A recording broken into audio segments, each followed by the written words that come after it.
Hey, greetings. Let's look at the Bible book of Genesis and chapter 33. Verse 1. Jacob looked up, and there was Esau coming with his 400 men. Yes, here were two brothers estranged from each other for a long time, now meeting once again. Some years ago in the UK, a happy newspaper story emerged of two men who were painters in the town of Smethwick, who discovered after working alongside each other for 4 years that they were in fact brothers. Earlier on they become separated, they grew up with different family names, and now, coincidentally, they've been brought together again. So the new caption about them was, "Brothers make up for lost time." Well, our story here in Genesis also sounds like a happy ending. Esau and Jacob were twins in the book of Genesis, but very dissimilar. Esau had emerged into the world the first of the two, and so was qualified to inherit the birthright and the blessing of his father Isaac. He was an extrovert, an out-of-door sportsman and a hunter. Jacob was the opposite, essentially an indoors man. But just before the death of Isaac, Jacob had masqueraded to be Esau and had deceitfully persuaded the confused father to confer on him the elder's birthright and the blessing. Result? Jacob had to run for his life from his vengeful brother. But then God met with Jacob in a far country and began to deal with him. Jacob married his wife, Rachel. God gave him a new name, Israel. Then the birth of the 12 children of Israel took place. Over 20 years passed by. But now the time came when Jacob, or should I say Israel, was due to go back to Esau's territory. The twins, the blood brothers, were about to end the feud that had existed between them. And that's where our passage here in Genesis 33 brings us. Observation number 1. This has all the overtones of the classic reunion. On paper, it looks, well, good. Verse 4, Esau ran to meet Jacob and embraced him. He threw his arms around his neck and kissed him, and they wept. Yes, if newspapers had been around at that time, the headlines would have been, "Brothers make up for lost time." There's a handing over of presents, an introduction of families. After all, there were now the 12 children of Israel. And the seeming making of amends takes place. It looks good. Listen to Jacob's words in verse 10. "Please," he says to Esau, "if I have found favor in your eyes, accept this gift from me. For to see your face," he said, "is like seeing the face of God, now that you have received me favorably." Well, that's nice. It has all the overtones of the classic reunion. But now let's look a little closer at the story, because I see that it also features all the undertones of human frailty and fragility. I say this because I detect in Jacob's behavior a nervousness, sure, but also an artful insincerity in every overture that he makes to his twin brother. So how much has he really changed over these past 20 years? In that time, Jacob had certainly been blessed by God, but the sides of his untrusting character still seem to be in evidence. All his life, Jacob had been a schemer, a devious operator. We read earlier that his uncle Laban tried to cheat him when Jacob was trying to win Rachel as a bride, and then Jacob, for his part, outwitted Laban on more than one occasion. Here, ladies and gentlemen, is a man of God who lives by faith in God, but is still all mixed up with living by his own wits.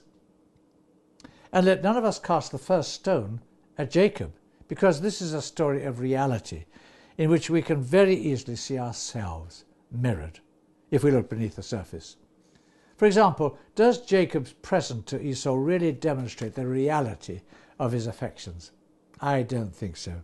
Jacob is scared down to his socks. Coming towards him on that road is Esau with 400 men. Yes, Jacob has faith, but he's also acting as someone with a long-term guilty conscience in sending ahead of him an appeasement offering for Esau before he meets with him. Genesis 32 describes in detail the gift that Jacob ordered should precede him in convoy on the road. You can read it for yourself if you've got a Bible handy. Genesis 32 verse 14, 200 she-goats, 20 he-goats, 200 ewes, 20 rams, 30 milk camels and their colts, 40 cows, 10 bulls, 20 she-donkeys, and 10 he-donkeys. Just a little gift, Esau, old man? Jacob instructs his servants in verse 17, pass on before me, and put a space between drove and drove. He instructs the foremost, when Esau my brother meets you and asks you, where are you going? Who are these with you? You shall say, they belong to your servant Jacob. They are a present sent to my lord Esau, and moreover, he is behind me. This formula was to be repeated for each successive procession of goats, sheep, camels, cows, and donkeys. You see, this wasn't a love gift demonstrating the sincerity of Jacob's affection. This was an insurance policy. And so at the very back of this cavalcade of plenty comes shifty, devious, ingratiating Jacob. The two characters of the twins could hardly have been more different. Esau, outgoing, outward bound, impulsive, and of short memory. His mum Rebecca had known that.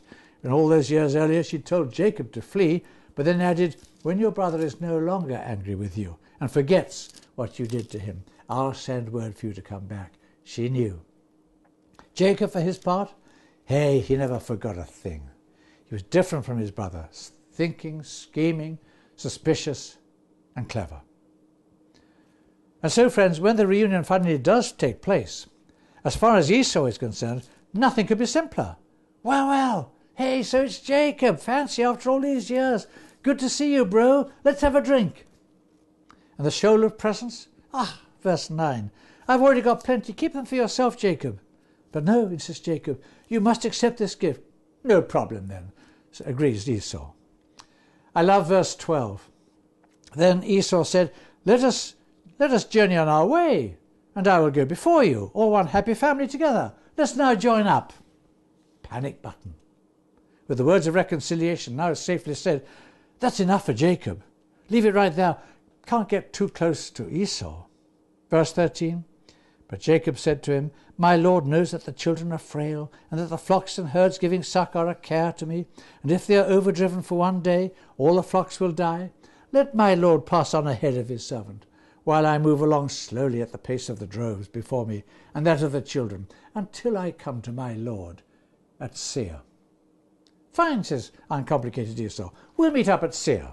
Then he adds in verse 15, let me leave some of my men with you.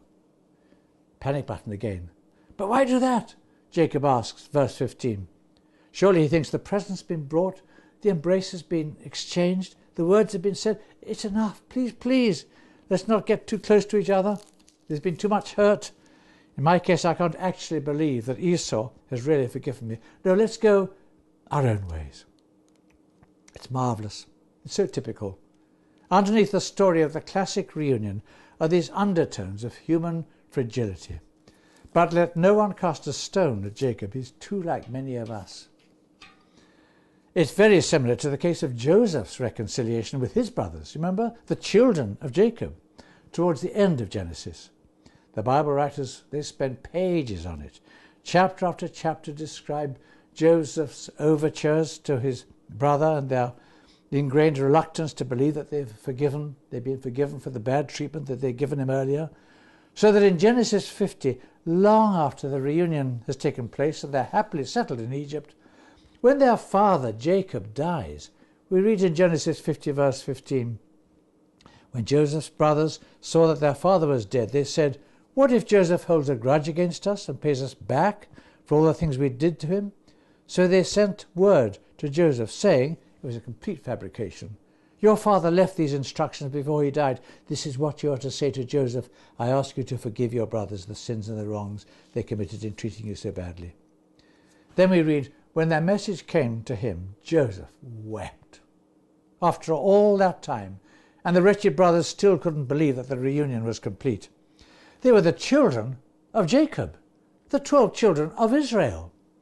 Do we meet a more dysfunctional family in the whole of the Bible than the children of Israel? And out of them were going to come the 12 tribes of Israel, the people of God. You know, I'm comforted by all this. I learn from it that even the patriarchs of the Bible, Abraham, Isaac, and Jacob, also called Israel, even these people needed the very grace of God in their lives if their own spiritual life wasn't going to descend to human maneuverings and lies and techniques.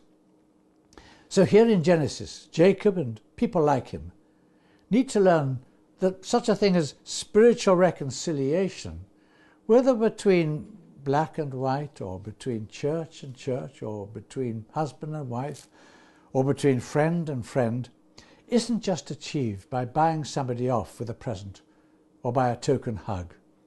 Those deep suspicions and prejudices can remain.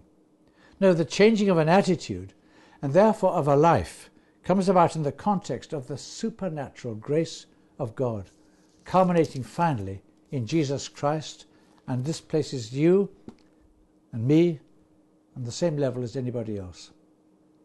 Which is where I want to end. You see, in our passage of Genesis 33, this has all the overtones of a classic reunion, but this has all the undertones of human fragility. Last of all, I suggest that this has all the gospel tones of continuing grace. How much further on was Jacob after all God's dealings with him? And immediately after his meeting with Esau, he seems pretty much the same slightly untrustworthy character. Look at the end of Genesis 33, verse 14, where you remember Jacob promises to meet up again with Esau at a place called Seir. So verse 16, Esau, we read, started on his way back to Seir. Jacob, however, verse 17, went to Succoth.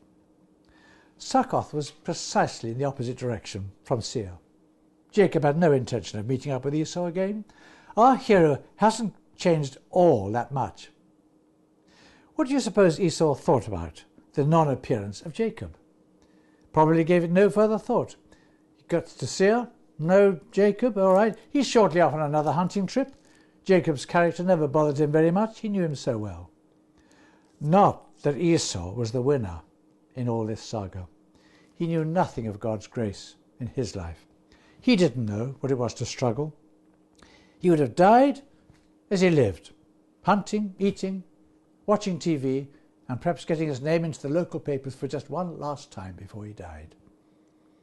No, Jacob is the struggler in this story. And the wonder is that God persisted with this man whom we today might have hesitated to put in charge of a church or of a school. To this day, we always think of him as Jacob, never as Israel. You know, in the Old Testament, Abram was to become Abraham, while in the New Testament, Saul was to become Paul. But Jacob, although his name was changed by the Lord to Israel, somehow we always seem to call the patriarchs of our faith Abraham, Isaac, and Jacob. Until, that is, in the book of Revelation, where we read of John's vision of the victory of Christ at the cross, where victory and forgiveness are to be found, and of the wonderful end times of Christ's return and the final glory that awaits his people. In Revelation 7, verse 3, we read of the seal of salvation that will be placed upon all God's servants. Now, are you one of them? Are you one of them? The people of God, summed up under the symbolical title of, it says in the Revelation, all the tribes of Israel. What, you say? But that's Jacob's lot, about the most dysfunctional family you could ever find. Them, in the book of Revelation, in the glory, that crowd, incorporating even me.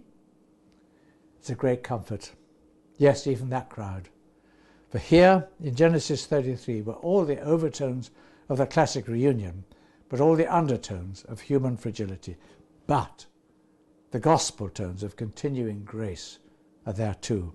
And everywhere, Christ's grace and help touches believing people who, today, in character, are not all that different from Jacob. It's that free grace, culminating supremely in the cross, that brings permanent forgiveness, ultimate fulfillment, eternal glory, and perfection. I will not be ashamed myself to be a part of that company. In fact, I'm greatly comforted.